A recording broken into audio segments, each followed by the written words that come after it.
Thank you very much, Mr. Chairman. As members of Congress, we take an oath to support and defend the Constitution. So does the President. To quote former Chairman of Joint Chiefs of Staff, General Mark Milley, quote, "We don't take an oath to a king or a queen or to a tyrant or a dictator, and we don't take an oath to a wannabe dictator. We take an oath to the Constitution. We take an oath to the idea that is America." And yet here we are today to talk about an effort by the President of the United States to undermine the Constitution and overturn black-letter constitutional law and statute by royal fiat.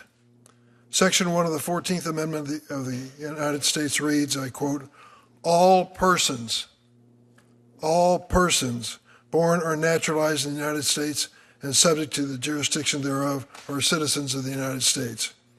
In 1898, the Supreme Court held that the Citizenship Clause of the 14th Amendment guarantees citizenship to the children of foreigners present on U.S. soil, even if their parents are not eligible to become U.S. citizens. In 1952, Congress enshrined this holding into law. Birthright citizenship is the law of the land. But President Trump believes he can issue an executive order and attempt to end birthright citizenship guaranteed by our Constitution. Every court who has considered this order on its merits has soundly rejected it. District Court Judge John Kunauer, who was appointed by President Ronald Reagan, called it, quote, blatantly unconstitutional. President Trump's illegal birthright citizenship order is not just an attack on the Constitution. It's an attack on millions of immigrants who have contributed in countless ways to our culture and our economy. But this just isn't about notable birthright citizens. The executive order would create a permanent underclass of American-born children who would contribute to our nation and yet be denied the opportunity of citizenship.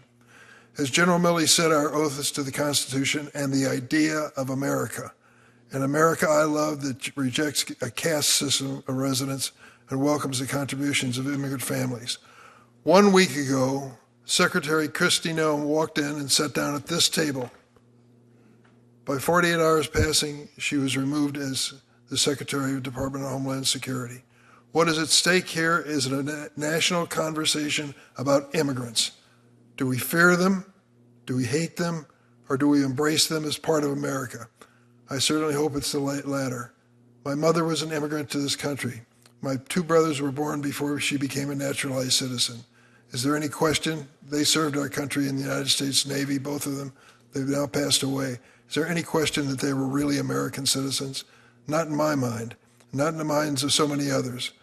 We don't have a requirement of allegiance as part of the Constitution. And how are we going to make that judgment if that's what the chairman has suggested? I think it's important that we come to our senses when it comes to the role of immigrants in the future of America. If those immigrants have broken the law and are dangerous to our country, they should be gone. But if they are here making an honest contribution, they shouldn't be rounded up in a mass deportation. So far, 6 out of 7 of those who have been deported or arrested by ICE were in this country without any criminal record of any consequence. 6 out of 7. It was supposed to be the worst of the worst.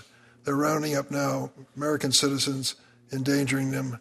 Mr. Barranco, thank you for being here today to tell your story. I'm aware of it, and I respect very much what you've given to our country in serving in the Marine Corps.